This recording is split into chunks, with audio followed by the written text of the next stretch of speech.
Buenos días para todos. El día de hoy continuaremos con el tema el sistema esclavista en la América colonial.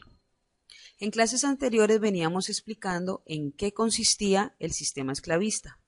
Habíamos definido los principales conceptos que integran dicho tema. Entre estos, la esclavitud como modo de producción económica. Otras aclaraciones se hicieron respecto a quiénes eran los esclavos, entendiendo que las primeras comunidades esclavizadas en América habían sido las comunidades aborígenes. También hablamos sobre los motivos de importación de esclavos, como mano de obra que debía alivianar la pérdida de brazos indígenas en las labores del campo y la minería.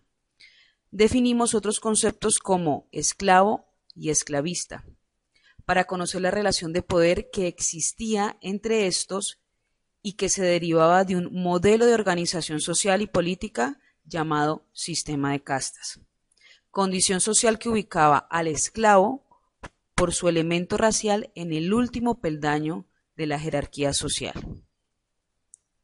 Sin más preámbulo, daremos continuación o iniciaremos con un subtema específico de este sistema esclavista.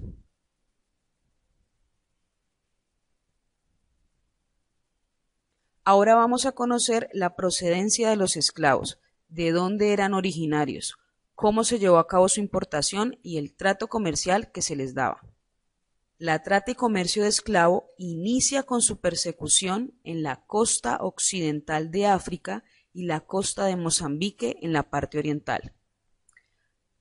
Luego se venden en las desembocaduras del río Níger y Congo. El mapa que tenemos enfrente nos muestra las rutas y zonas donde se concentraba su comercio.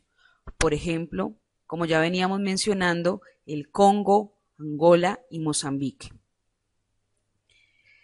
Las zonas resaltadas en color naranja que ustedes encuentran en el mapa es precisamente las regiones donde se daba mayor actividad comercial de los esclavos en África.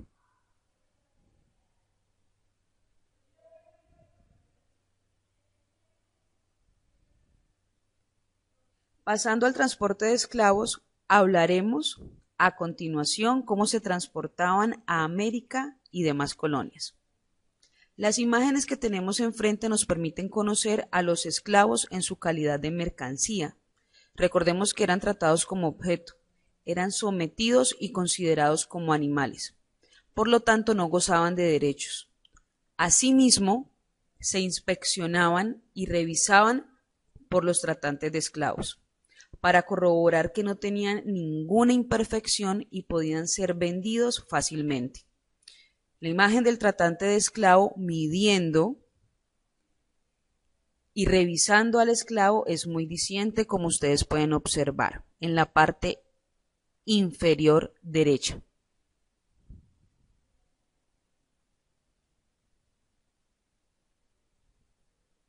Los hombres adultos eran de gran atractivo para el comerciante, porque veían en él esa mano de obra perfecta para trabajar en plantaciones y minas de las colonias. Se revisaba de pies a cabeza su fuerza y corpulencia como lo muestra en la imagen. Pero ¿en dónde se realizaba la inspección de mercancía, como ellos le solían denominar al esclavo? Una vez el esclavo era capturado en las costas de África, eran conducidos a unas factorías. Las factorías servían como bodegas donde se almacenaban a los esclavos e inspeccionaban que la mercancía no estuviera estropeada. Podían tardar días en este lugar hasta que el barco negrero, como así le denominaban, los llevara a América.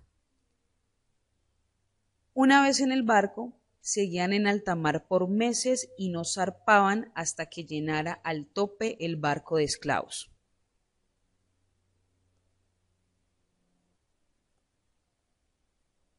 Veamos cómo eran acomodados los esclavos en dichos barcos.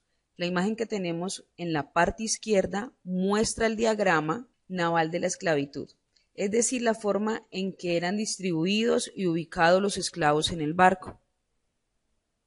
Este diseño pertenece al barco negrero Brooks, cuya capacidad máxima era de 451 esclavos. Le otorgaban al esclavo un espacio de 183 centímetros por 40 centímetros. A veces menos espacio para las mujeres y para los niños. Según acusaciones de la abolición de la esclavitud o del sistema abolicionista y de los delegados del mismo sistema abolicionista, en 1789 este barco llegó a cargar 609 esclavos, cifra que superaba lo permitido. En la parte superior derecha podemos ver la postura que debía asumir cada esclavo, sentado con las piernas encogidas, con las rodillas en el pecho y los grilletes sujetando sus tobillos, para evitar cualquier fuga. Así debía permanecer por días, en esa postura. Como no podía aguantar, terminaban haciendo sus necesidades en ese mismo espacio. Ya podrán imaginar las condiciones precarias y poco salubres en las que se transportaban a los esclavos. Unos, por obvias razones, terminaban enfermos y eso devaluaba su precio en el mercado una vez llegaban a América. Otros morían en dicha travesía oceánica. Pero para que el esclavo fuese subastado, debían enfrentar primero un examen detallado de su cuerpo, de su fuerza, de su resistencia. Los hombres tenían un precio más elevado que mujeres y niños, porque eran utilizados principalmente en actividades mineras. Quienes gozaban de mejor apariencia se les reservaba para trabajar en el servicio doméstico de las haciendas. Como podemos observar en la imagen, se lleva a cabo esa escena donde se subasta al esclavo.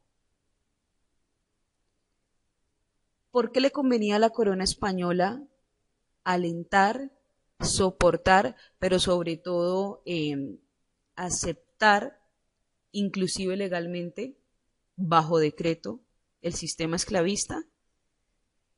Resulta que la corona española había logrado aumentar sus arcas fiscales por medio de la esclavitud. ¿Y cómo se hacía esto?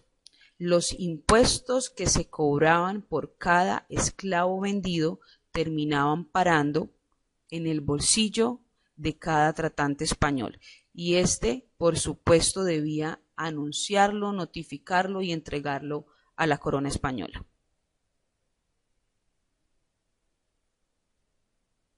Cuando el esclavo pasaba a formar parte de las propiedades del amo o comprador, se les marcaba con hierro caliente como marcaban a las vacas. La imagen muestra uno de los actos comerciales más arbitrarios y dolorosos practicados en el cuerpo esclavizado, como ustedes pueden observar aquí enfrente. Pasemos ahora a trabajos desempeñados por el esclavo. Por ejemplo, el esclavo de tala. Trabajaba alrededor de 10 horas al día en el campo. En las haciendas azucareras se dedicaba a cuidar los animales de trabajo y a cultivar y cortar caña, bajo el sol de la costa caribe. Otros se dedicaban a las labores de la minería, trabajando entre 10 y 18 horas al día. Quienes se enfermaban terminaban siendo revendidos en el mercado a precios muy bajos. Algunos también eran jornaleros y trabajaban por un salario o jornal, vendiendo dulces o en obras públicas, construyendo caminos, edificios o iglesias. Aquí finalizamos el trato comercial que se le daba a los esclavos y las condiciones en que se transportaban a las colonias americanas. En la próxima clase abordaremos los usos, costumbres y modos de vida del esclavo en dichas colonias. En la plataforma se agregará la actividad correspondiente a esta clase. Que tengan un excelente día.